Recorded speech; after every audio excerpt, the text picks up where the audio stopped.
جب ہم بر صغیر کی دینی تاریخ کا مطالعہ کرتے ہیں تو کچھ شخصیات ایسی نظر آتی ہیں جنہوں نے علم، بصیرت اور خدمت کے امتزاج سے ایک نئی جہت پیدا کی ہے۔ انہی میں ایک روشن اور مشہور نام ہے حضرت مفتی محمد رفیع عثمانی صاحب رحمۃ اللہ علیہ کا، ایک ایسا عالم دین جن کی شخصیت، روایت اور معاصر تقاضوں کا حسین امتزاج تھی۔ تو آج کی اس ویڈیو میں انہی کے بارے میں ہم مختصر طور پر جاننے کی کوشش کریں گے۔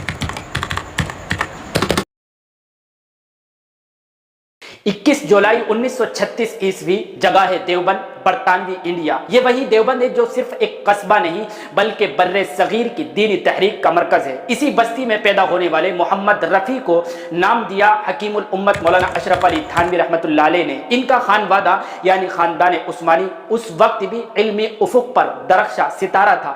والد محترم مفتی محمد شفیع عثمانی دارالعلوم دیوبند کے بڑے مفتی اعظم اور تقسیم ہند کے بعد پاکستان کے بڑے مفتی بنائے گئے۔ علمی تربیت کا آغاز آپ کا حفظ قرآن کریم سے ہوا۔ یہ معمولی بات نہ تھی کیونکہ اس کا جو آخری سبق تھا پاکستان آ کر امین الحسینی جیسے عالمی فلسطینی رہنما سے پڑھا۔ دارالعلوم کراچی میں باقاعدہ تعلیم، جہاں 1960 عیسوی میں آپ نے عالمیت کا کورس کمپلیٹ کیا، پھر اسی سال آپ نے تخصص فی الافتاء یعنی فقہ میں مہارت حاصل کی، جو آگے چل کر آپ کو مفتی اعظم پاکستان کے منصب اور رتبے پر لے گئی۔ آپ کے ٹیچر صرف ایک ٹیچر نہ تھے بلکہ وہ روایت کے امین تھے۔ آپ نے صحیح بخاری مولانا رشید احمد لدھیانوی، مسلم مولانا اکبر علی سہارنپوری، ابو داؤد شریف مولانا رعایت اللہ صاحب سے، ترمذی حضرت مولانا سلیم اللہ خان صاحب سے پڑھی۔ ان سب نے مفتی صاحب کو روایت حدیث کے ایک مضبوط، جاندار اور متصل سلسلے کا وارث بنا دیا تھا۔ 1986 عیسوی میں آپ دارالعلوم کراچی کے صدر سلیکٹ ہوئے۔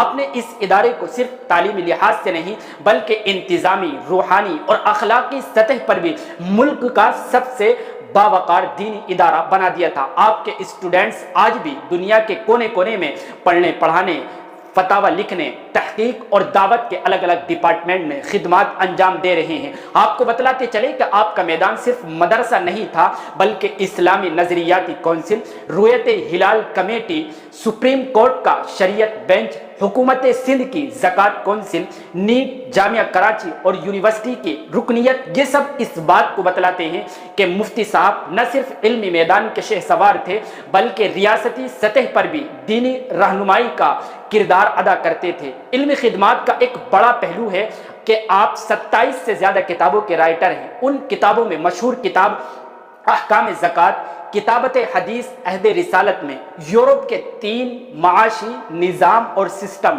اسلام میں عورت کی حکمرانی، یہ سب کتابیں اس بات کی گواہی دیتی ہیں کہ آپ عربی اور اردو دونوں زبانوں میں فکری توازن، فقہی احتیاط اور علمی گہرائی کے علمبردار تھے۔ زندگی کے آخری دن آپ نے بیماری میں گزارے۔ کووڈ 19 کے بعد صحت کمزور ہوتی گئی لیکن صبر و استقامت باقی رہا۔ آخرکار وہ دن بھی آیا کہ 18 نومبر سن 2022 کو آپ اس دنیا سے رخصت ہو گئے۔ مفتی محمد رفیع عثمانی صاحب کی شخصیت صرف ایک فقی یا محدث کی نہیں بلکہ علمی قیادت، تنظیمی فہم، روحانی بصیرت اور ریاستی مشاورت کے حسین امتزاج کی تھی۔ ان کا برسہ یہ سکھاتا ہے کہ ایک سچا عالم دین صرف کتب خانہ نہیں ہوتا بلکہ وہ امت کی رہنمائی، قوم کی فکری تربیت اور سماج کی اخلاقی اصلاح کا منبع اور سرچشمہ بھی ہوتا ہے۔ اللہ تعالی ہمیں آپ کے نقش قدم پر چلنے، علم سے جڑنے اور اخلاص و بصیرت کے ساتھ دین کی خدمت کرنے کی توفیق عطا فرمائے۔ ملتے ہیں انشاءاللہ اگلی ویڈیو میں کسی اہم اور بڑی شخصیت کی بائیوگرافی یعنی سوانح لے کر۔